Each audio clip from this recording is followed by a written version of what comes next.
राम मंदिर का निर्माण कहाँ हो रहा है, आप सब अच्छी तरीके जानते हो, उत्तर प्रदेश में ही हो रहा है, अयोध्या की तरफ। तो वहाँ पर एक बड़ा दाव खेला जाएगा और वहाँ से बीजेपी जो सबसे बड़ा दाव है ना, वो पासा पलट देगी। जिस तरीके से लगातार जो है वो राम का नाम लिया जा रहा है, कृष्ण का नाम लिया जा रहा है, मुद्दों को लेकर बात नहीं हो रही है। अखिलेश यादव को भटकाने में कहीं ना कहीं बीजेपी कामयाब हो रही है। बेरोजगारी और महंगाई की बात अखिलेश यादव, कहीं बसपा 5 पर जा सकती है और सपा 10 पर आ सकती है, वो थोड़ा यहाँ पर खेल हो सकता है।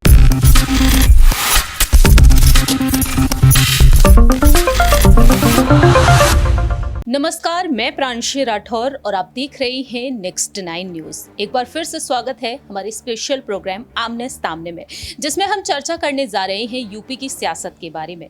यूपी में इन दिनों आगामी नगर निकाय चुनाव को लेकर रणनीतियां बनाई जा रही हैं हर एक दल की तरफ से, लेकिन दूसरी ही तरफ साल 2024 में जो लोकसभा चुनाव होंगे, उन चुनाव के लिए भी लगातार बयानबाजी जारी है। क्योंकि देखा जाए तो ये नगर निकाय चुनाव लिटमस टेस्ट की तरह माने जा रहे हैं। ऐसे में देखा जाए तो सपा प्रमुख अखिलेश यादव ने एकजुटता का संदेश दिया। इन चुनाव की तारीखों के ऐलान से पहले चाचा शिवपाल सिंह यादव को वह महासचिव बना चुके हैं और दूसरी ही तरफ देखा जाए तो अखिलेश यादव की पार्टी की तरफ से लगातार निशाना भी साधा जा रहा है बीजेपी पर।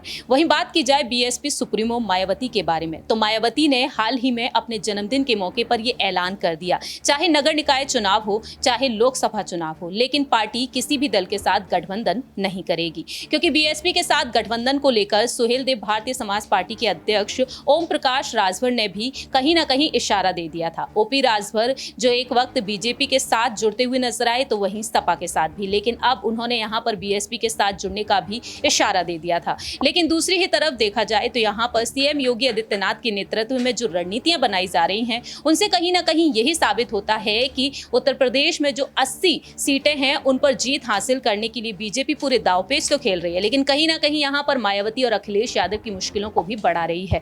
बात यहां पर करेंगे न्यूज रूम में बैठे हुए सहयोगियों से कि आखिरकार उनकी क्या कुछ राय प्रतिक्रिया है। क्योंकि देखा जाए तो हाल ही में जो खबर सामने आई है, उस पर अगर रुख किया जाए तो अखिलेश यादव और मायावती लगातार यहां पर जिस तरीके से रणनीतियां बना रहे हैं, उन्हें देखते हुए यहां पर यही लगता है कि कहीं ना कहीं दोनों के बीच की जो यहां पर प्लानिंग है वो सेम दिखती है। तो ऐसे में यहां पर राय लेना चाहेंगे हमारे सहयोगी दीपक से कि आखिरकार उनका क्या कुछ कहना है। तो यहाँ पर सवाल यही बनता है कि मायावती और अखिलेश जो एक ही राह पर चलते हुए नजर आ रहे हैं, लेकिन सर्वे रिपोर्ट जो सामने आया है, उस सर्वे रिपोर्ट के मुताबिक यही साबित होता हुआ नजर आ रहा है कि कहीं ना कहीं बीजेपी आने वाले समय में लोकसभा चुनाव में कहीं ना कहीं 80 में से 70 सीटों पर जीत हासिल कर सकती है। तो आपकी इस पर क्या राय रहेगी? देखिए, अगर देखा जाए तो बीजेपी के पास इस समय करीब 66 सीटें जो स्टैंडिंग करती नजर आ रही लोकसभा सीटों पर, क्योंकि जीत उन्होंने 2019 में करीब 64 सीटों पर करी थी। 2 सीटें उन्होंने जो रामपुर की थी और आजमगढ़ की थी, वो दोनों सीटें जीत ली थी। एक अखिलेश की थी, एक आजम की थी, दोनों सीटों पर उनका कब्जा हुआ, तो ये 66 हो गया था आंकड़ा। 67 भी हो जाता अगर मैनपुरी जीत जाते तो, लेकिन वहां पर डिंपल की जीत हो गई थी। 70 सीटों का जो दावा उन्होंने किया गया है, उसमें से 2 से 3 सीटें बीजेपी के लिए बहुत मुश्किलें भरी हैं, क्योंकि जो बदायूं सीट की हम चर्चा कर रहे हैं, वहां पर संघमित्रा मौर्य उतरती, जो स्वामी प्रसाद मौर्य की बेटी है। उनकी सीट इस बार खतरे में, क्योंकि पिछली बार पिता के कहने पर लोगों ने वोट संघमित्रा को दे दिए थे, लेकिन इस बार वहां पर एक सीट दाव पर लगेगी, तो बीजेपी के लिए एक वो सीट कम हो जाएगी। आजमगढ़ और रामपुर को दोबारा बचाने के लिए अखिलेश और आजम सामने आएंगे, तो 2 सीटें वहां कम हो जाएंगी। शिवपाल सिंह यादव को भी आगे किया जाएगा सांसदों के तौर पर, तो 1 सीटें वो भी आसानी से जीत सकते हैं, इतनी ताकत तो वो रखते हैं, तो 1 सीटें वहां कम हो जाएंगी। तो जो बीजेपी दावा कर रही है, वैसे तो जीत का दावा 80 में से 80 करना चाहिए था, क्योंकि जब आप दावा कर रहे हो तो दावा कितना भी कर सकते हो, लेकिन अगर हकीकत देखा जाए तो इस बार कहीं ना कहीं जो बसपा और सपा का आंकड़ा है वो उल्टा हो सकता है, कि कहीं बसपा 5 पर जा सकती है और सपा 10 पर आ सकती है, वो थोड़ा यहाँ पर खेल हो सकता है। मायावती की रही बात, तो मायावती पंजाब की तरफ गई, वहाँ पर कई गठबंधन के ऐलान करती नजर आ रही हैं, दिल्ली की ओर जाएंगी, मध्य प्रदेश की ओर जाएंगी, राजस्थान की ओर जाएंगी। लेकिन लोकसभा की अगर 80 सीटों पर फोकस किया जाए तो योगी आदित्यनाथ का 2019 के बाद यहाँ पर 2022 में भी अच्छा खासा दबदबा है और वो दबदबा कायम रहेगा। रही बात 70 लोकसभा सीट जीतने की, मुमकिन भी हो सकता है, क्योंकि सपा बसपा इस बार गठबंधन से नहीं लड़ेगी। लेकिन एक अच्छी बात यह रहेगी कि बसपा के खिलाफ चंद्रशेखर आजाद रहेंगे, वही चंद्रशेखर आजाद कहीं ना कहीं सपा को समर्थन दे सकते हैं, आरएलडी भी यहाँ पर सपा को समर्थन दे सकती है, तो सपा के चांसेस इस बार ज़्यादा हैं।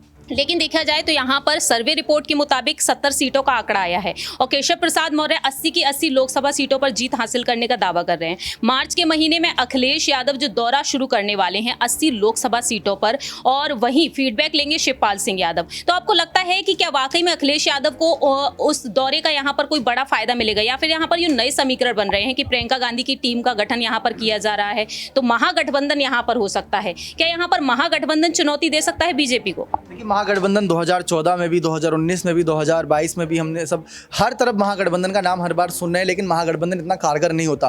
पिछली बार तो मुलायम की सीट जाते जाते रह गई थी, करीब 90,000 वोटों से ही जीत पाए थे, ज़्यादा बड़ी जीत नहीं थी, तो वो दाव एक उल्टा पड़ता नजर आया था। और इस बार अगर देखा जाए राम मंदिर का निर्माण कहाँ हो रहा है, आप सब अच्छी तरीके जानते हो, उत्तर प्रदेश में ही हो रहा है, अयोध्या की तरफ, तो वहाँ पर एक बड़ा दाव खेला जाएगा और वहाँ से बीजेपी जो सबसे बड़ा दाव है ना वो पासा पलट देगी। और उसके बाद बीजेपी अगर दावा कर रही है कि 80 में से 80 जीत सकते हैं तो वो हो भी सकता है। जैसा कि हमने कहा, राम मंदिर का निर्माण लोकसभा चुनाव से पहले उस मंदिर का एक भव्य कहीं ना कहीं कह सकते हैं बहुत अच्छे शानदार तरीके से शुरुआत होगी, तो वहाँ पर सारा खेल पलटेगा। मायावती जो ऐलान कर रहे हैं, अखिलेश जो ऐलान कर रहे हैं, राहुल जो यात्रा कर रहे हैं, प्रियंका जो गठबंधन बना रही है, वो सब धरा का धरा रह जाएगा। जब वो एक ऐलान होता नजर आएगा तो वो सबसे बड़ा मुद्दा कहलाएगा।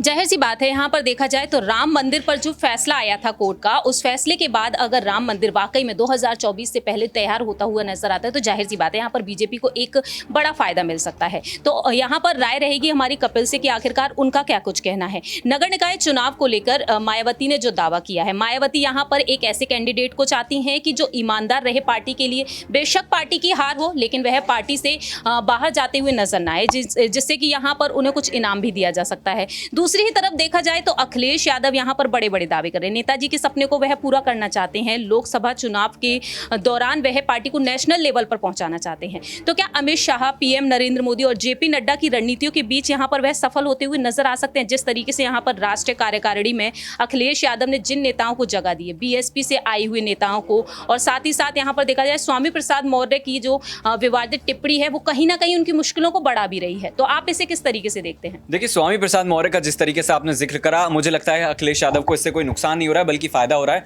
क्योंकि अगर चर्चाओं की बात करी जाए तो अखिलेश यादव को लेकर जो है वो इससे पहले इतनी ज्यादा चर्चा नहीं हो रही थी। और दूसरी तरफ अगर देखा जाए जिस तरीके से मोदी, शाह और जेपी नड्डा की जो तिकड़ी है वो कहीं ना कहीं समाजवादी पार्टी को चुनौती जरूर दे रही है, लेकिन जिस तरीके से अखिलेश यादव की अगर बात करी जाए तो उनको विधानसभा चुनाव में शिवपाल का साथ नहीं मिला था, बावजूद उसके 111 सीटें हासिल हुई थी। और अगर गठबंधन की बात करी जाए तो लगभग 125 सीटें हासिल करती हुई पार्टी नजर आई थी। तो यहाँ पर यह जरूरी हो जाता है देखना कि जो मुद्दे हैं उनको लेकर चुनाव में किस तरीके से उतरती हुई भाजपा नजर आ रही है। जिस तरीके से जो सहयोगी हैं उन्होंने भी जिक्र करा राम मंदिर का कि भाजपा जो है वो एक बड़ा ऐलान करने जा रही है। 2024 में इस मंदिर का इनॉग्रेशन हो जाएगा, उद्घाटन हो जाएगा, और कहीं ना कहीं जो जमीनी तौर पर मुद्दे हैं जनता उनको भूल जाएगी। अगर अखिलेश यादव की बात करी जाए तो वो भी कह रहे हैं कि हमारे सपने में राम आते हैं, कृष्ण आते हैं। तो साफ तौर पर यह दिखा रहा है कि अब राजनीति जो है वो कहीं ना कहीं भटक चुकी है। और यहाँ पर जिस तरीके से लगातार जो है वो राम का नाम लिया जाए, कृष्ण का नाम लिया जा रहा है, मुद्दों को लेकर बात नहीं हो रही है। अखिलेश यादव को भटकाने में कहीं ना कहीं बीजेपी कामयाब हो रही है। बेरोजगारी और महंगाई की बात अखिलेश यादव अब करते केशव प्रसाद मौर्य कहते हैं कि सपा अब समाप्तवादी पार्टी हो चुकी है। तो क्या वाकई में अब पार्टी समाप्त होती हुई नजर आई? और दूसरी ही तरफ मायावती ने